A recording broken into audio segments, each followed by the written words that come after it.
Hearns connected with the right hand in the second round.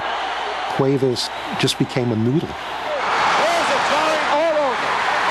All over. Pepino Cuevas is down.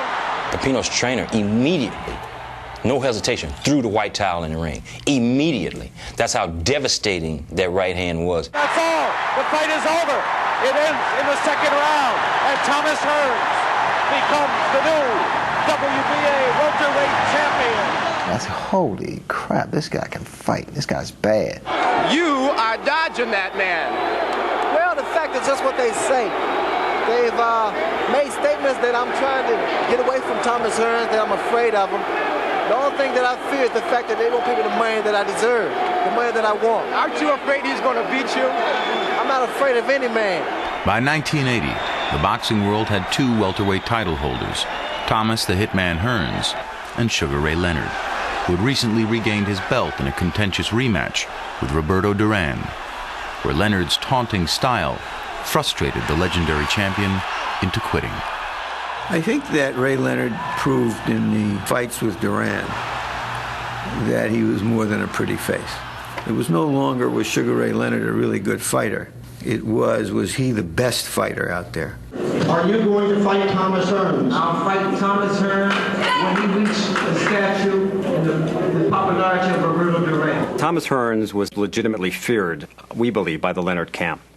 Their response was to try to minimize him. If Hearns does not have the popularity of Duran, who else is there for you to fight? Tommy, is that your friend there? Okay, do we have another question? We perceived that as them ducking Thomas Hearns. But the rivalry continued to simmer as Dundee deferred the fight for nearly a year. I said, what for? Not now. Let it get juicy, because I can smell it when it's going to be a big, big promotion.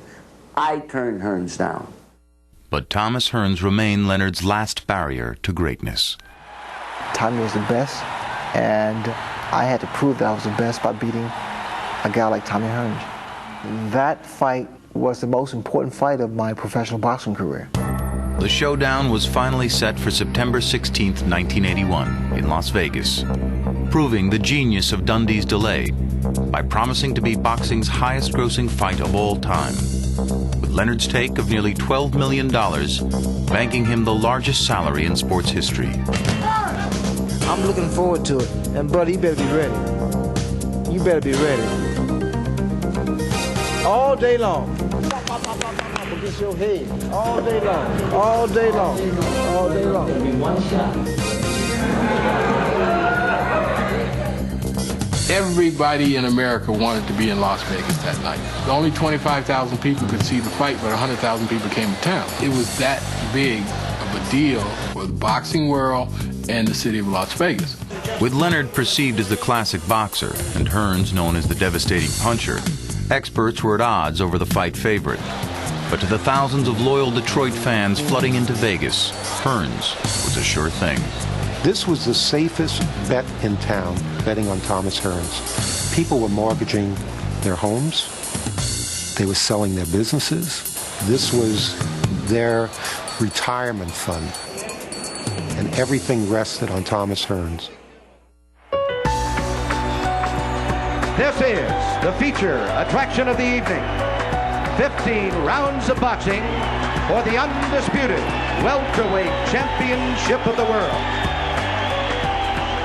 I do remember walking towards the ring, and all I thought about was Muhammad Ali, how he would react at that moment. And all I said to myself was, be the man. Sugar Ray Leonard. It was the first big super fight for both of us. It was like life or death. There was no in between. It was kind of scary. It was like being somewhere I'd never been before. Introducing Thomas, the Motor City Cobra, Hearns. And I remember in the introductions, he had this little smile on his face. And I just thought to myself, he thinks he arrived. All the words are now over. We are down to round one, and here we go. In the first round of that fight, everybody was fixed on those two combatants, and they were fixed on each other, and there was a heightened state of being among all of us. First round, welterweight championship of the world. It is probably the most talked about fight in history. Leonard was baiting him. He was baiting him. He was staying outside. Hearns was stalking him, just measuring him, trying to hit him with that right. And you could tell somebody's going to get hurt. Round one comes to an end. After the end of the first round, I touched him on top of the head and said, I got you, son. And I didn't like that. And Hearns sticks Ray Leonard, and Leonard feigns going down after the round is over. And you can't slap me around. Tommy, he's from the east side of Detroit, you know.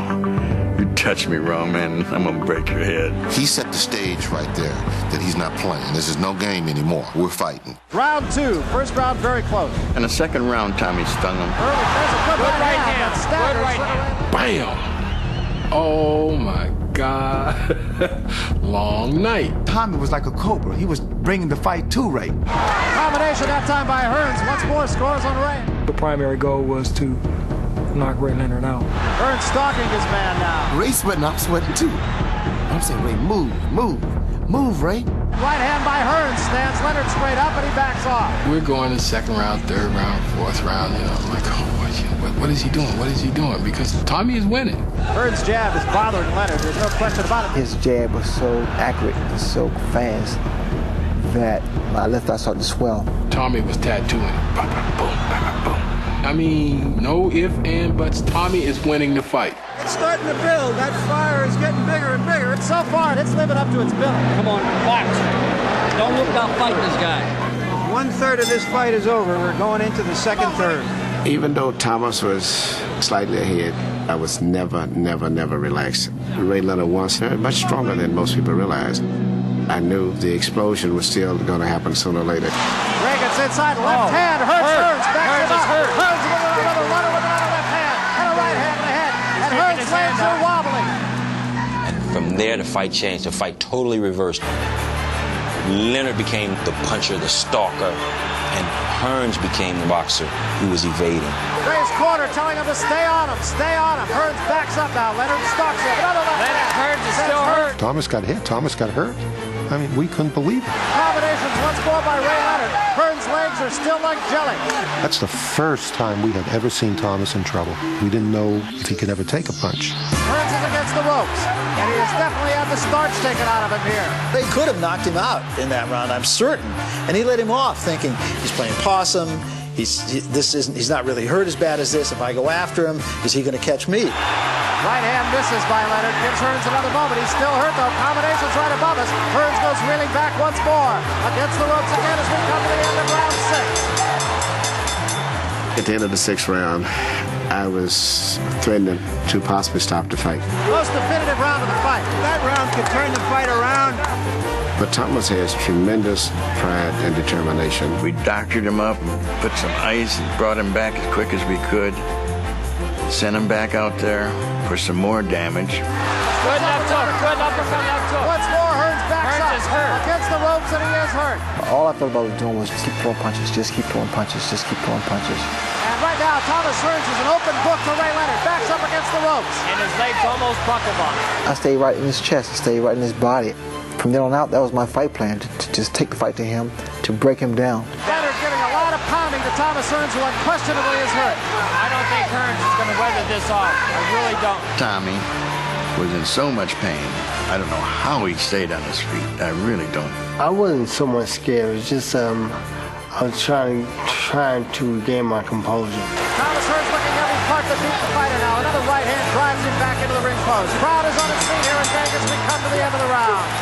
I knew I had. I said, this is over. I figured it was gone. It was out. Tommy Hearns is in a land now that he's never been to before. I knew once that bell rang to go back out there, I've been okay. All I need was a few minutes to get myself back together. Emmanuel was trying to just get him together. He said, don't worry about it. You know, just, you got to box him. Tommy, you have to box. So Ray Leonard comes to round 8 now, having taken the measure of his man in the last 2 rounds. Right now, there seems little doubt as to the outcome of this fight. That's when Tommy showed the true heart of a champion. It was amazing. You could see him, for a couple of rounds, just trying to clear his head as he stayed away. And then he started pecking away, and he's piling up points. He was on his toes. He was using the ring. He was